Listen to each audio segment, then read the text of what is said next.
പക്ഷേ ഈ സംഘർഷത്തെ അതിജീവിക്കാൻ എവിടെയെങ്കിലും ഒരു താങ്ങായി പിടിക്കാൻ ഒരു കമ്പോ ഒരു ശിഖരമോ ഇല്ലാതെ മനുഷ്യന് വരുന്നതാണ് പ്രധാന തടസ്സമായി നിൽക്കുന്നതെന്ന് താങ്കൾക്ക് പറയാൻ കഴിയുമോ?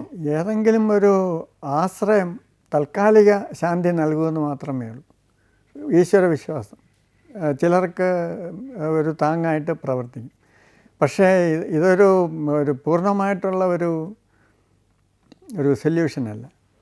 കാരണം ഇപ്പോൾ ഈശ്വരനിൽ വിശ്വസിച്ചാൽ ഉടനെ സംശയം ഉണ്ടാകും, ഈശ്വരനുണ്ടോ, ഈശ്വരനിൽ വിശ്വസിച്ചിട്ടും ഇങ്ങനെയൊക്കെ സംഭവിച്ചല്ലോ.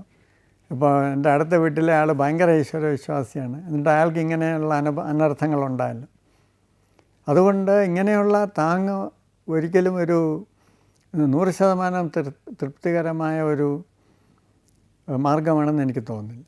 ഈ അതീത മനഃശാസ്ത്ര ഗവേഷണ രംഗത്ത്, അതായത് പാരാസൈക്കോളജിക്കൽ റിസർച്ച് രംഗത്ത് ഇന്ത്യയിൽ ഉണ്ടായിട്ടുള്ള എണ്ണപ്പെട്ട നേട്ടങ്ങളെന്ന് പറയുന്നത് എന്താണ്?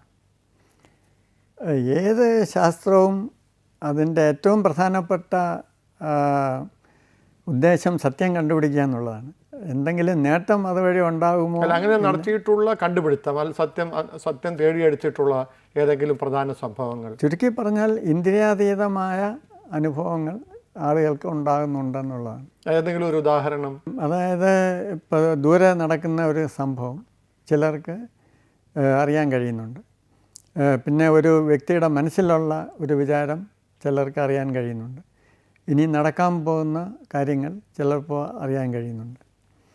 പിന്നെ മാനസിക വ്യാപാരം മൂലം ചിലർക്ക് ചില സമയങ്ങളിൽ വസ്തുക്കളിൽ ചലനമോ അവസ്ഥാഭേദമോ ഉണ്ടാക്കാൻ കഴിയുന്നുണ്ട്. ഇതിനെ സൈക്കോകൈനസിസ് എന്നാണ് പറയുന്നത്. നമ്മുടെ വിദ്യാഭ്യാസ പദ്ധതികളിൽ ഈ മനഃശാസ്ത്രത്തിന് അത് അർഹിക്കുന്ന പ്രാധാന്യം നൽകാതിരിക്കുന്നത് എന്തുകൊണ്ടാണ്? സാമ്പത്തിക ഭദ്രത നേടിയ രാജ്യങ്ങളിലാണ് ഈ മനഃശാസ്ത്രം പോലെയുള്ള ശാസ്ത്രശാഖകൾ വികസിച്ചിട്ടുള്ളത്. അടിസ്ഥാനപരമായിട്ടുള്ള ഭൗതിക കാര്യങ്ങളിൽ നമുക്ക് വേണ്ടത്ര പര്യാപ്തത എത്തിയിട്ടില്ലെങ്കിൽ ആളുകളുടെ ശ്രദ്ധ അതിലേ നിൽക്കുകയുള്ളൂ. അപ്പോൾ കേരളത്തിൻ്റെ സാമ്പത്തിക നില മെച്ചപ്പെട്ട് കഴിഞ്ഞാൽ തീർച്ചയായിട്ടും ആളുകളുടെ മാനസിക ഭദ്രത തുടങ്ങിയ കാര്യങ്ങളിലേക്ക് ആളുകൾ ചിന്തിച്ച് തുടങ്ങും. അല്ല, ഇപ്പോൾ ഹംഗറി പോലെയുള്ള ചില രാജ്യങ്ങളിൽ ഒരു മെലങ്കളി, മാങ്ക്യാർ പോലെയുള്ള ചില പ്രത്യേക മാനസികാവസ്ഥ ഉള്ളതുകൊണ്ട് ആത്മഹത്യയിലേക്ക് ആളുകൾ പോകുന്നു എന്ന് പറഞ്ഞു. അങ്ങനെയുള്ള എന്തെങ്കിലും ഒരു പുതിയ പ്രതിഭാസം കേരളത്തിൽ രൂപമെടുത്ത് വരുന്നുണ്ടോ? കാരണം സാമ്പത്തിക പ്രതിസന്ധി അല്ലാതെ പോലും സമ്പന്ന കുടുംബങ്ങളിലും ആത്മഹത്യകളൊക്കെ നടക്കുന്നുണ്ട്. അപ്പോൾ ആ നിലയിൽ എന്തെങ്കിലും ഒരു പഠനം മനഃശാസ്ത്ര വിദഗ്ധന്മാർ അല്ലെങ്കിൽ മനഃശാസ്ത്ര വകുപ്പ്, യൂണിവേഴ്സിറ്റിയുടെ വകുപ്പുകൾ കേരളത്തിൽ നടത്തുകയുണ്ടായിട്ടുണ്ടോ? ഈ ഏറ്റവും പ്രധാനമായിട്ട് ഈ പഠനങ്ങളിൽ കണ്ടിട്ടുള്ള ഒരു കാര്യം, ഒരു വ്യക്തിക്ക് ആത്മാഭിമാനം തീരെ കുറയുമ്പോഴാണ് ആത്മഹത്യയിലേക്ക് പോകുന്നത്. പല പ്രിമിറ്റീവ് ട്രൈബ്സിലും അവരുടെ ഏറ്റവും പ്രധാനപ്പെട്ട ജീവസന്ധാരണ മാർഗത്തിൽ പരാജയം അടയുമ്പോഴാണ് വ്യക്തികൾ ആത്മഹത്യ ചെയ്യുന്നത്. ഉദാഹരണമായിട്ട് വേട്ടയാടി ജീവിക്കുന്ന ഒരു ട്രൈബിൽ ഒരു കുട്ടി പ്രായമാകുമ്പോൾ അയാൾ വേട്ടയാടുന്നതിൽ പരാജയപ്പെട്ടാൽ അയാൾ ആത്മഹത്യ ചെയ്ത് കളയും. അപ്പോൾ ആത്മാഭിമാനത്തോടുകൂടെ ജീവിക്കാനുള്ള ഒരു ചുറ്റുപാട് വളരെ പ്രധാനമാണ്.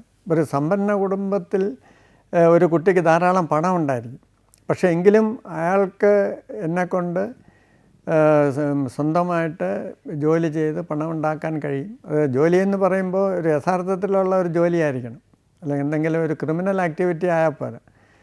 അപ്പോൾ അതിനുള്ള ഒരു സാഹചര്യം ഉണ്ടായിരിക്കുകയും അങ്ങനെ സ്വന്തം കഴിവുകൊണ്ട് സമൂഹത്തിന് ഒരു നന്മ ചെയ്ത് ഒരു ഗുണം ചെയ്ത് ജീവിക്കാനുള്ള ഒരു പണം സമ്പാദിക്കാനായിട്ടുള്ള ഒരു കഴിവ് ഉണ്ട് എന്ന് സ്വയം തോന്നിക്കുന്ന ഒരു ചുറ്റുപാട് ഒരു വ്യക്തിക്ക് ആവശ്യമാണ്. അതില്ലാതെ വരുമ്പോഴാണ് പലപ്പോഴും ആത്മഹത്യയിലേക്ക് പോകുന്നത്. അല്ല, ഈ മനഃശാസ്ത്രം തന്നെ കാലത്തിൻ്റെ മാറ്റത്തിനൊപ്പം മാറിക്കൊണ്ടിരിക്കുന്നു എന്ന് താങ്കൾക്ക് തോന്നാറുണ്ടോ? തീർച്ചയായിട്ടും. പാശ്ചാത്യ രാജ്യങ്ങളിൽ ഒരുപാട് തരത്തിലുള്ള മനഃശാസ്ത്ര സമീപനങ്ങൾ ഉണ്ടായിട്ടുണ്ട്. അതൊക്കെ ഒരു ബ്ലൈൻഡ് ആലി അല്ലെങ്കിൽ ഒരു എൻഡ് ഒരു അപ്പുറത്തേക്ക് പോകാൻ എത്താത്ത ഒരു സ്ഥലത്തെത്തി പലതും നിന്നു പോവുകയാണ് ചെയ്തിട്ടുള്ളത്. അപ്പോൾ മനഃശാസ്ത്രത്തിൻ്റെ രൂപവും ഭാവവും എല്ലാം തന്നെ നിരന്തരം മാറിക്കൊണ്ടിരിക്കുകയാണ്.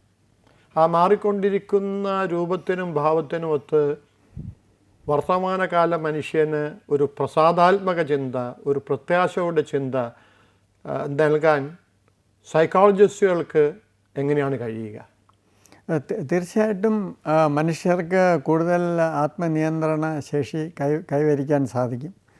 എന്തൊക്കെ ബാഹ്യമായ പ്രശ്നങ്ങളുണ്ടെങ്കിലും അതിനെ അതിജീവിക്കുകയും മാനസികമായിട്ടുള്ള സന്തുലിതാവസ്ഥ നിലനിർത്തിക്കൊണ്ടുപോകാൻ സാധിക്കും എന്ന് തീർച്ചയായിട്ടും മനഃശാസ്ത്രത്തിന് പറയാൻ സാധിക്കും.